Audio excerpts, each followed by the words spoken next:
The 5 habits of the most effective, respected, and admired managers. This will also apply to all types of leadership, whether you're a sports coach or a parent, a police chief. You can apply parts of these habits or all of them to become more effective, respected, and admired. Where does this list come from?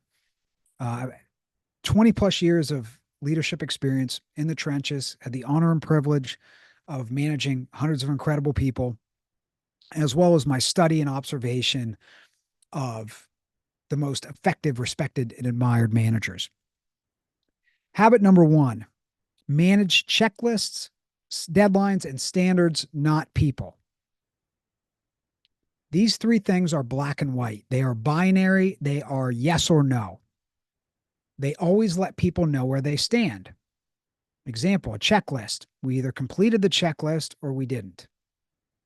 A deadline. We either hit that deadline at this day and time or we didn't. And we either achieved the standard or we didn't. Common examples of standards. We are on time or we're not on time. We are dressed according to dress code or we're not. We are on our cell phone when we are not supposed to be or we are not. These are very black and white. These are binary. People don't want to be managed. We don't want to be managed. We want to be led. So what do we manage? We manage checklists, standards, and deadlines.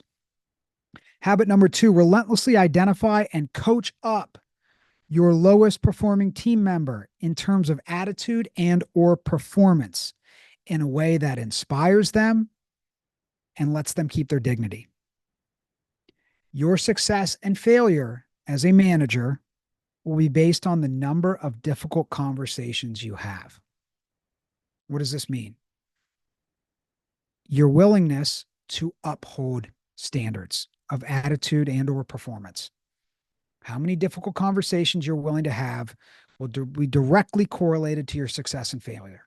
The most effective, respected, and admired leaders, they run towards difficult conversations with their lowest performing team members in attitude and or performance, but they do it in a way that lets that person keep their dignity and inspires them to do better. Habit number 3, always take on the most difficult customer and employee situations. So when there's a situation with a customer that's complicated and or this customer is very angry, as the top manager in the organization, you must take on the most difficult situations and the most difficult complaints from customers. Okay, number 1. Number 2, you also must take on the most difficult employee situations in terms of performance and or attitude. Okay, you must run towards those. You must also teach people how and why you handle them so they understand it, so they can learn and they can potentially take on these situations in the future themselves. But you must run towards those. You must seek those out. You must not shy away from them. You cannot delegate them to people who may not be ready in terms of their management expertise and experience to handle these situations. Habit number 4, do what you say you're going to do when you say you're going to do it. What does this mean? Be on time. Better yet, be early for all commitments. Number 2, if you say you're going to do something for an employee, you do it. This is outside of personal or work emergency. Okay, outside of those 2 situations, a real personal or work emergency, do what you say you're going to do when you say you're going to do it. I call it living your word. You have to live your word. It's integrity of word, and it's everything.